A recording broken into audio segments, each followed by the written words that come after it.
So I noticed a post come through my feed on IG. Much appreciation goes to the person who posted it.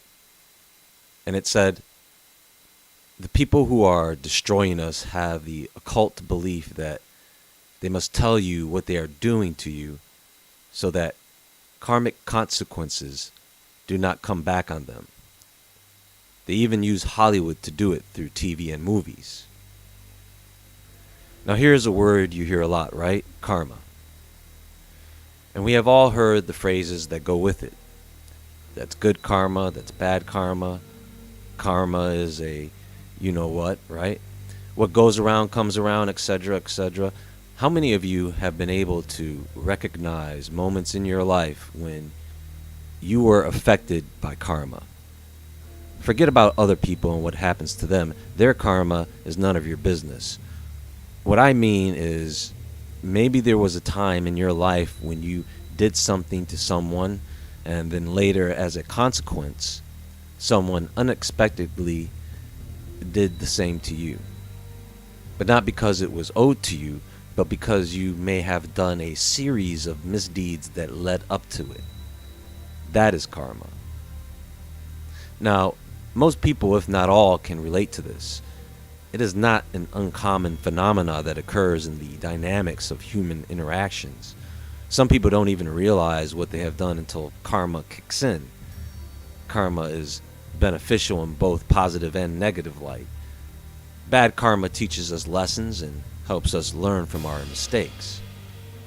Now, this is just a basic understanding of karma and one version of it. But we are not here to discuss the karma that you and I experience. I want to talk about something that many people are aware of, speak of, but never really go into depth about.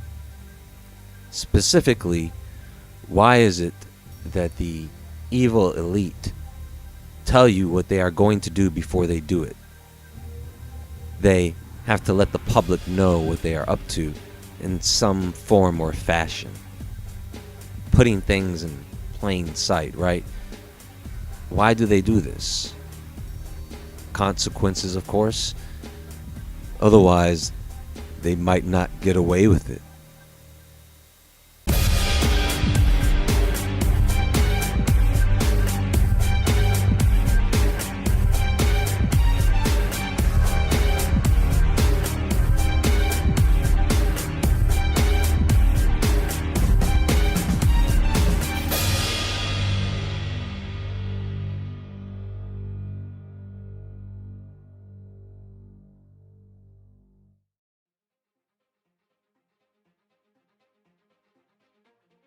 Now, the original Sanskrit word karman simply means action or act. The principles behind karma didn't come in till later, and throughout time it was called different things depending on the culture, and it didn't always have the same meaning across the board. But the ideas of cause and effect, positive and negative, giving and receiving, these things become a bit more complex once you start using magic.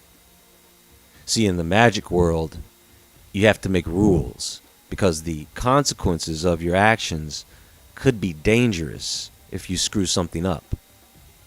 Now, the word occult means hidden.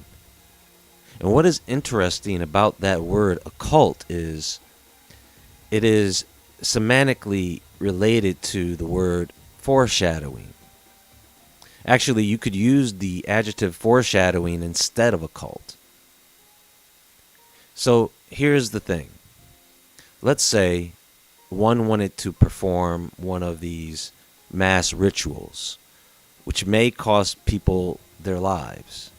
Now, you and I would say, I'm not going to participate in such a ritual because I don't want that karma coming back on me.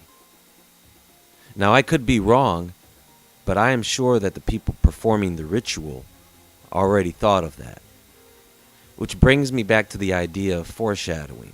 Because if I tell you ahead of time that you are going to be involving yourself in something that could possibly kill you, At that point, am I karmically responsible for something bad happening to you once you make the decision to engage?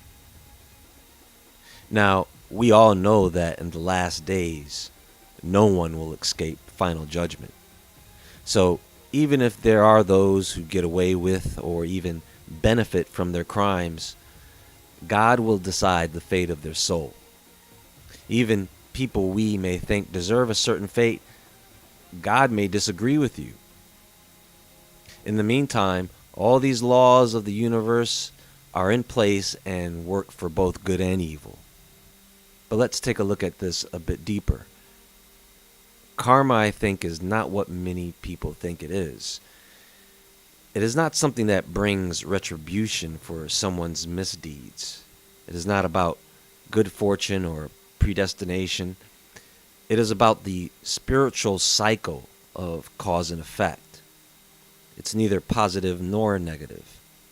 It's more like a record of consequence. You stack up karma. So the more good deeds you do, the more good karma you stack up, and vice versa. It's a law of consequences, the after effects.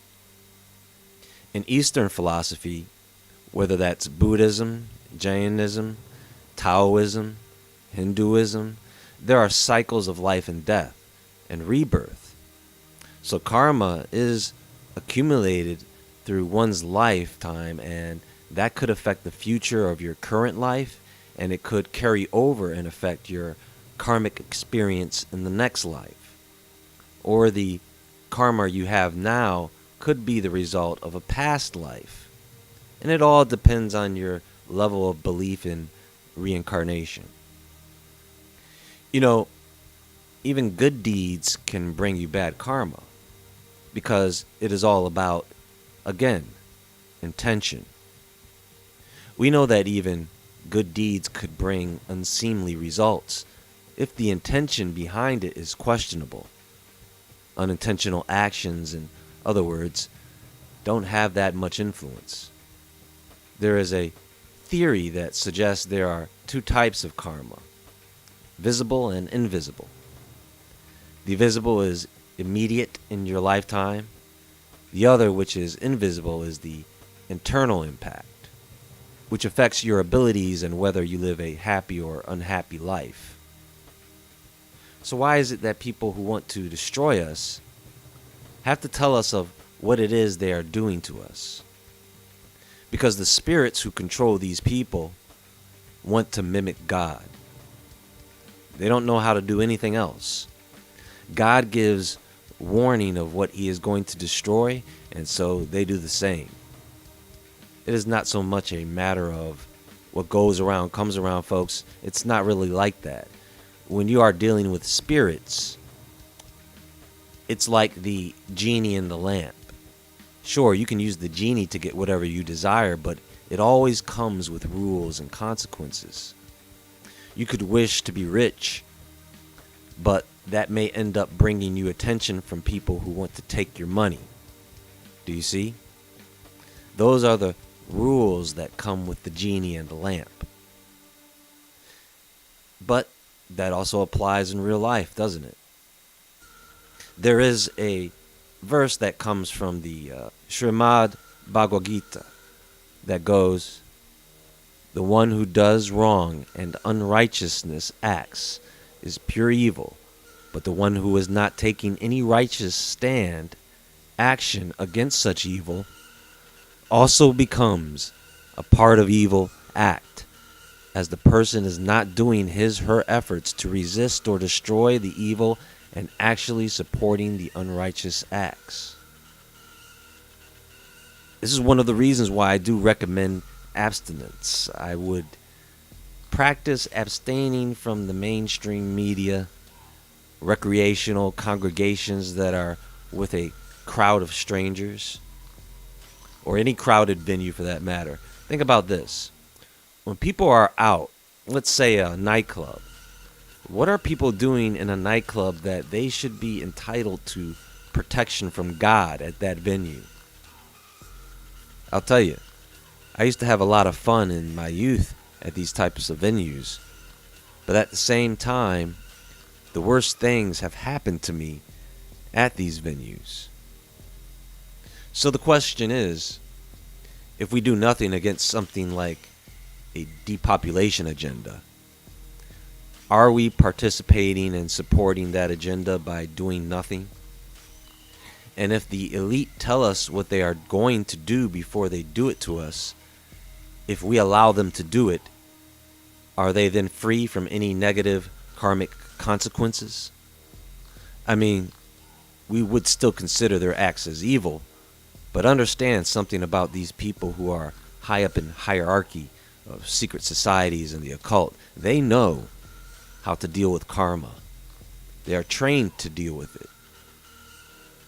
Let's say you are a witch and you decide to, for whatever reason, curse another witch. Now, that other witch is just at home minding their business and actually enjoying some good karma. If in a fit of rage you decide to go ahead and curse that witch may experience a perturbation, but ultimately that curse will fall flat with no power, except on you.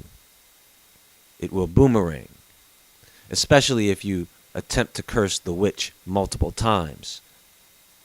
This is one of the reasons dark entities have to break the person down first before they can get into their head. Nobody goes from happy to possessed.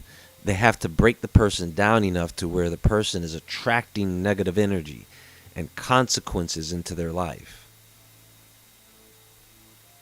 Also keep in mind, folks, I am mainly talking about people who are into dark magic, that actually use it to hurt others, or who are willing to use it to hurt others. Remember that intent. And these people often carry out a hex or a curse involving dark entities or evil spirits. And if they don't take everything, including karma, into consideration, that spirit could come back to them very pissed off.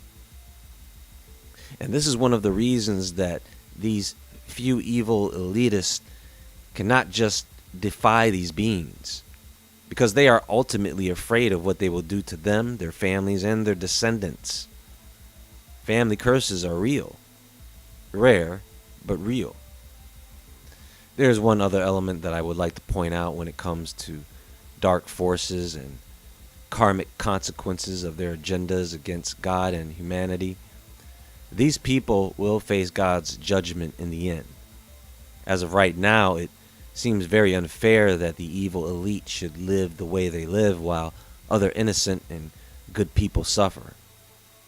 And the reason this happens is because our destroyers tempt us and lure us into bad karmic situations, as they have been taught by their elders to get around a lot of these karmic consequences, because they know your lack of that knowledge will be a disadvantage for you in life, while they take advantage of that knowledge.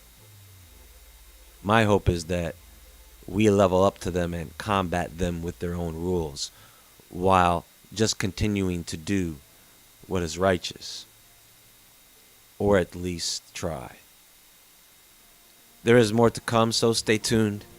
Be sure to visit woodwardentertainment.com and the Woodward Entertainment Store. You can follow me on Instagram at jwoodward. Thanks for listening to this message, and I'm glad you have tuned in for this presentation. And as always in life, stay awake, stay aware, stay safe, and I'll talk to you all soon.